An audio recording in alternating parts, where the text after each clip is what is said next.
মাগরিবের আজানের সময় ঘরের দরজা জানলা খোলা রাখলে কি হতে পারে, এই বিষয়টি আমরা অনেকে জানি না। অনেকে মনে করে যে মাগরিবের সময় ঘরের দরজা জানলা খোলা রাখতে হয়, এই সময় ফেরেশতারা আসে।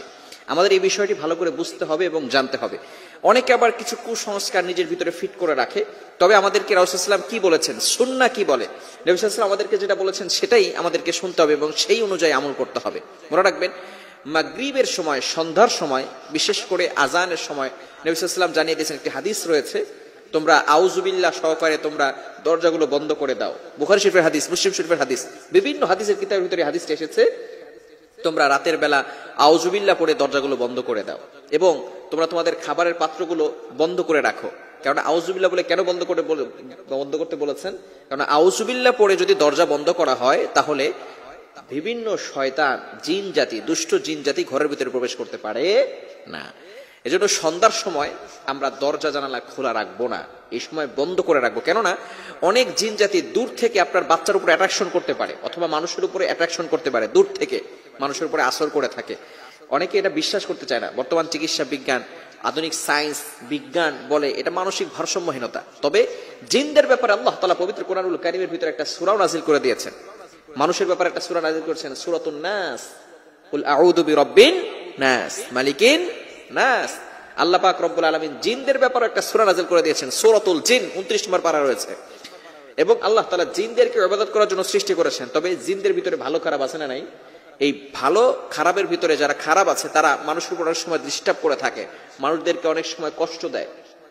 এজন্য অবশ্যই মাগরিবের সময় আমরা আমাদের সন্তানদেরকে বাহিরে বের করব না, ছোট বাচ্চাদেরকে বাহিরে বের করব না, তাদেরকে ঘরের ভিতরে রাখার ট্রাই করব, চেষ্টা করব। মাগরিবের সময় দরজা জানলা একটু বন্ধ করার চেষ্টা করব, কেননা বিভিন্ন শয়তান আপনার উপরে অ্যাটাক করতে পারে। এজন্য আমরা সবসময় সতর্ক থাকব। নবীজি সাল্লাল্লাহু আলাইহি সাল্লাম জানিয়ে দিয়েছেন, 5 ওয়াক্ত নামাজের পরে আয়াতুল কুরসি পড়তে হবে। যে ব্যক্তি 5 ওয়াক্ত নামাজের পরে আয়াতুল কুরসি পড়বে, আল্লাহ পাক রব্বুল আলামিন সকল প্রকার জিন ভূত থেকে, যত ধরনের জিন আছে, খারাপ জিন জাতি থেকে আল্লাহ তাআলা তাদেরকে হেফাজত করে দিবেন। শুধু তাই নয়, আয়াতুল কুরসির অনেক ফজিলত রয়েছে। জিনদের সবচেয়ে বড় ঔষধ হচ্ছে আয়াতুল কুরসি।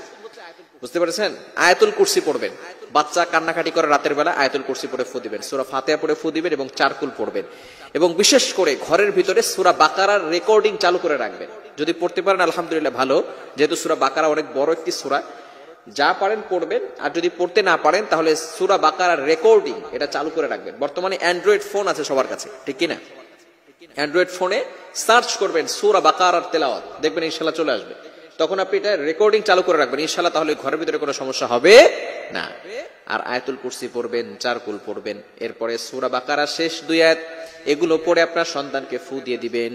তাহলে সন্তানকে কোনো জিন জাতি খারাপ দৃষ্টিতে তাকাতে পারবে না এবং কোনো ক্ষতি করতে পারবে না। জিন শয়তান বলেন, মানুষ শয়তান বলেন, অনেক সময় ব্ল্যাক ম্যাজিক করে, এরকম আছে না নাই? ব্ল্যাক ম্যাজিক করে মানুষকে মেরে ফেলে পর্যন্ত, এমন হয়েছে। অনেকে আমাদের কাছে বলে, হুজুর আমাকে ব্ল্যাক ম্যাজিক করা হয়েছে, জাদুটোনা করা হয়েছে। এটা হয়, রাসূলুল্লাহ সাল্লাল্লাহু আলাইহি সাল্লামকে পর্যন্ত জাদুটোনা করা হয়েছিল। এজন্য এই সময়গুলো অবশ্যই আমাদেরকে সেনসিটিভ থাকতে হবে, সতর্ক থাকতে হবে। আমরা বেশি বেশি করে আল্লাহর কাছে দোয়া করব এবং আমরা আয়াতুল কুরসি, চারকুল এবং সূরা বাকারার শেষ